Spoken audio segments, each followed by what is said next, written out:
Good morning, beloveds. Running a little bit behind, partly because over by where I work out with the trainer, the gas was like the least expensive I'd seen it in a while, so we stopped and did that.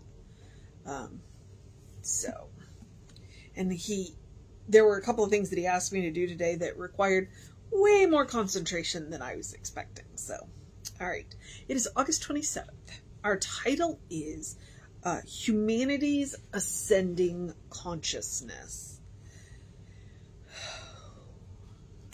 And our author is Anna L. Palmer, and it is from Christ in You, 1958. And this is from the Divine Science Federation. All right.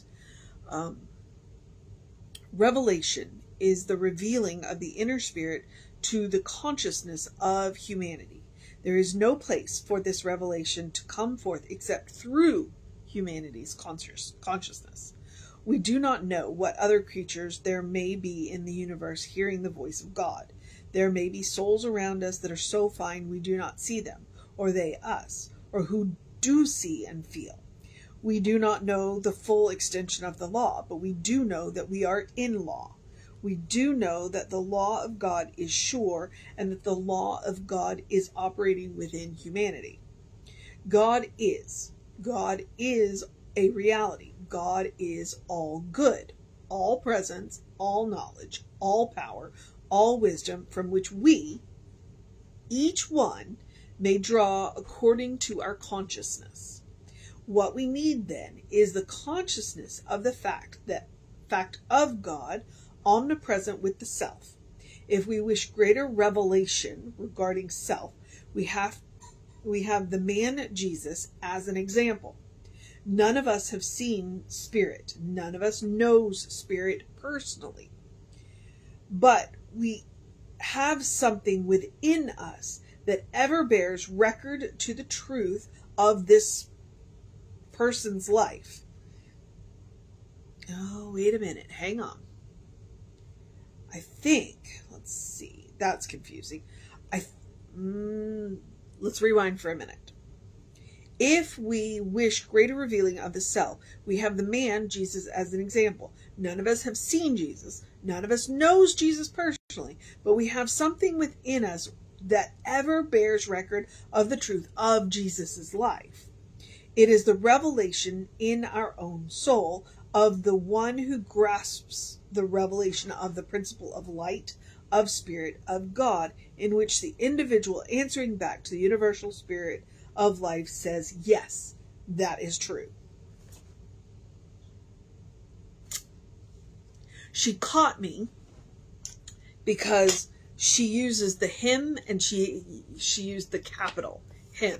And so for there, I was thinking she was talking about God, and no, she was talking about Jesus, but she was using the capital, which threw me. Honestly, it threw me.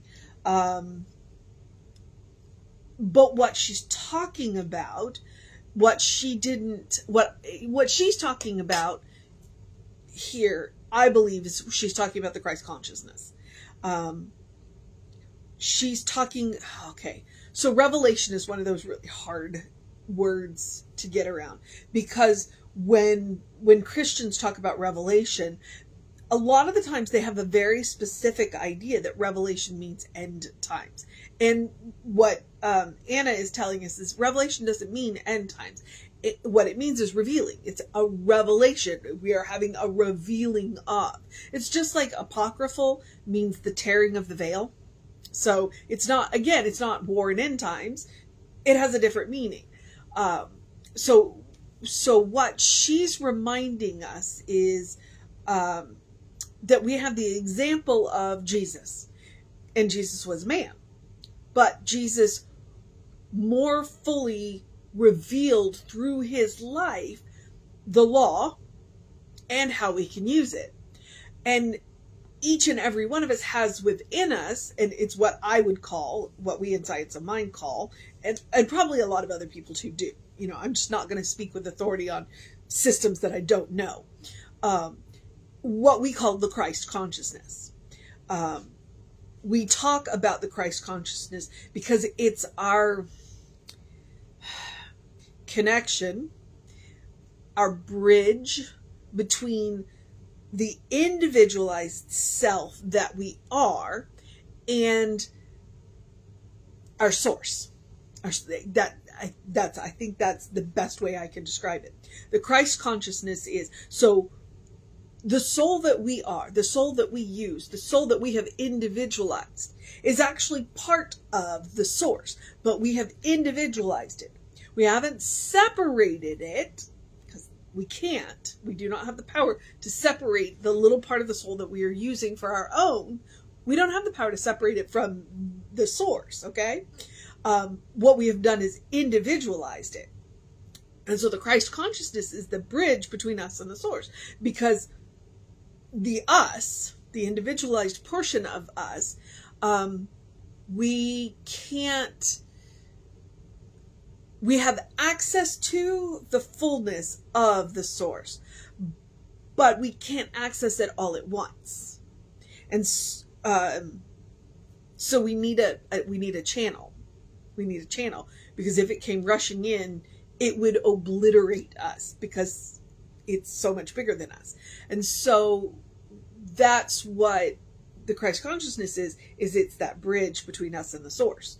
And it is through the Christ consciousness that all things are possible. And that's what Jesus came down to do. Jesus came down to say, hey, you know what? This is where you come from. This is what you are. This is how you access the fullness of that as you will. And the truth is that we are accessing it all the time. The issue is that we are doing it unconsciously. And so Jesus said, let me show you how to do it consciously. And that's why she called him an example. She called him an example. He is an example of what it is possible for us to do. So, the ascending consciousness. Okay. The revelation is the revealing of the inner spirit of the consciousness of humanity. There's no place for this revelation to come forth except through humanity's God can do for us only what God can do through us. And so this revelation of who and what we are is going to come through us. It is the Christ consciousness that we are using. All right. So she says, this is what you got to know. Okay. God is a reality. God is the reality. God is all good, all presence, all knowledge, all power, all wisdom, from which we, each one, may draw according to our consciousness. Okay? So, how much are we paying attention? That's how much we can draw. Which is why a whole lot of us are using this connection unconsciously. And we wonder why our life looks the way it does. Because we are using this power unconsciously. So she says, what we need then is the consciousness of the fact of God omnipresent within the self. Okay? So, if we wish a greater revelation regarding self, we have the man Jesus as an example. All right? And here's what she says. She says, none of us know him personally. But within each one of us, we have a record of, which is why I'm calling it the Christ consciousness. We come pre-installed with Christ consciousness. Yes, I talk about it like it's software, but I'm the daughter of an electrical engineer. Of course I'm going to talk about it like software. You can talk about it however you like, whatever analogy makes sense to you. But it's like, at this point, electronics are so much of a part of our lives, you understand what factory settings are, okay? That Christ consciousness is factory settings. And you know, when you get, if you've ever gotten like on an electronic device, i.e. a computer, where it's kind of freaked out and you have to reset it to factory settings, okay? Well, what settings are we going to go back to? The Christ consciousness. So sometimes it would be a good idea for us to go back and reset to factory settings. And what are factory settings? Christ consciousness, love, kindness, compassion, joy,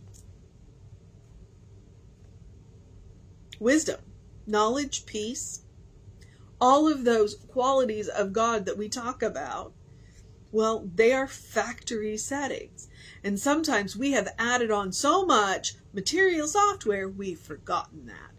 And so that revelation might be to reset to factory settings.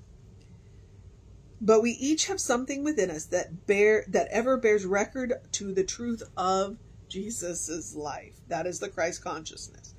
It is the revelation in our own soul of the one who grasps the revelation of the principle of light, of Spirit of God, in which the individual answering back to the universal life says, yes, that is true. All right. So the mission today, should we choose to accept it? Oof.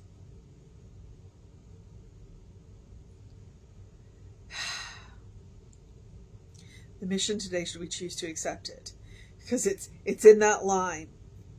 The consciousness of the fact that God is omnipresent with the self. The mission today, should we choose to accept it, is to practice the consciousness that God is omnipresent to the self. God is all there is. That means that you are part of the source of your own being. I know, it's like an MC Escher drawing. The two hands drawing each other. Okay? That's kind of what it is. But that's the mission today, is to practice that. Practice that consciousness. Which another way to be saying it is to practice the presence. Practice the presence of God, recognizing that God is all there is. And that we have this ultimate example of how to more fully use that Christ consciousness that we come pre-installed with in the teacher of Jesus. Is he the only teacher? No. Is he the master teacher? Absolutely. But there have been others. So you can look. You can look at the life of any one of the Buddhas, because there's been like 27 of them. You can look at Lao Tzu. These are people who recognized that God is all there is. It's just in the Western mindset, Jesus is our best example. That's why we call him the master teacher. So, you want to branch out a little bit, and if you look at Zoroastrianism, there's a couple of really interesting stories that you'll go, oh, okay, this sounds very familiar. Yep. You know what? Because all of the religions recognize, there is a really good way to do this. Maybe not the only way, but there's a really good way to do this. And so, check it out. But practice the presence. You recognize your source. All right. The other mission I'm going to give you, because my stomach is about to growl and I don't want y'all to hear that, is the spiritual practice of self-care. Do something loving for yourself, do something kind for yourself, do something compassionate for yourself, whatever that looks like. Yesterday, it was kind of funny. It's like yesterday I got propped up and set up to do some stuff, fell asleep, woke up, kept falling. So I was like, finally I hit that point. I was like, okay, you know what? I'm going to go eat lunch. So I started to do some computer work, and the cat came and sat in my lap for 2.5 hours. And I was like, I was going to get up and do stuff, but apparently no, I get to sit and cuddle with the cat. But the good news is I got all the computer work done that I needed to do. So that at least happened. And that's what love, kindness, and compassion can look like. When you sit down and let the cat sit in your lap for 2.5 hours. Because how often do you get that? Well, not very often. Generally I don't have 2.5 hours for the cat to sit in my lap. But yesterday I did, and he took advantage, and I accepted. That's what practicing love, kindness, and compassion on yourself can look like. Okay? It can also look like taking a deep breath before you speak. It can look like I took multiple naps yesterday. It can look like taking a walk. It can look like taking a break. It can look like saying no to something that just drains you. It can look like saying yes to something that pushes you a little out of your comfort zone. It can look like eating dessert first, which, let me remind you, one, I do believe that chocolate at least can be the first step in fixing anything. But it's also a reminder that your life is a special occasion. Don't save the good stuff, okay? We never know how long we're going to have. So all that fancy dishware, silverware, glassware that you have, don't save it for that one special occasion of the year. Use it a little more often. Use it a little more often. Burn the nice candles so that they don't end up dry and sticky and dusty and don't smell good by the time you decide that this is a special enough occasion to use them. Write in the good notebooks. Wear the nice clothes or the fancy clothes or the just really comfortable clothes. Take care of yourself. You can't pour from an empty cup. Can't take anything new when your cup is overfull, but you know what I mean. Make sure that your cup at least stays 3/4 of the way full all of the time. If you hit half full, that's not enough. So practice that self-care on yourself. Practice love, kindness, and compassion on yourself. You are your own best test subject. You get immediate feedback. I am encouraging you to create a habit. I'm encouraging you to create a first response so that no matter what happens to you or around you, you can respond lovingly, kindly, and compassionately. But most important, you're a beloved child of God. You deserve your own love. You deserve your own kindness. You deserve your own compassion. Please practice on yourself. All right. And occasionally, what that looks like is when you get an offer, you take the time to think about it. Okay? I'm sitting on a text message right now that I haven't responded to, and I will, but I need some time to think about it. So, take the time you need. Take the time you need. All right. Okay, the rest of the suggestions are the usual ones. Do something to engage your mind and your body, whatever that looks like for you today. He asked me to do a bunch of balance stuff today, and my knee stabilizer just went no, and so he was like, well, stretch them, and I was like, okay, because I don't stretch enough. He tells me that every time I don't stretch enough.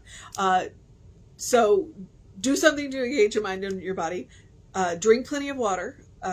I saw that we have like a 30% chance of rain today, and yet the high could be 108. Please hydrate. Your brain works better when it's well hydrated. Your body works better when it's well hydrated. Your skin looks better when it's well hydrated. Drink plenty of water. And I do encourage you to get early in your day bright light. I'm talking about that 7 to 9 window. When the sun first comes up, that's the best time to get your vitamin D. And I'm only talking 5 to 10 minutes. It's a circadian rhythm. It's a natural hormone balance. I was up before the sun was up this morning, so I got that early morning light. And if you get up before the sun or well after that window, artificial light will help too. Just bright light, 5 to 10 minutes. It will help to reset those hormones. You'll have more energy during the day. You'll sleep better at night. It's science. You can look it up. And then I'm going to remind you, as I always do, open the windows of your soul. Allow the breath of heaven to remind you, you do live in heaven right here, right now. It's all around us all the time. Okay. That is a little bit of what Anna was talking about. It is all God. God is the only reality. And so when we look around and go, oh yeah, so heaven is a state of mind. It's a state of consciousness. Once we learn to create it for ourselves, nobody can take it away from us. And that is super important to know.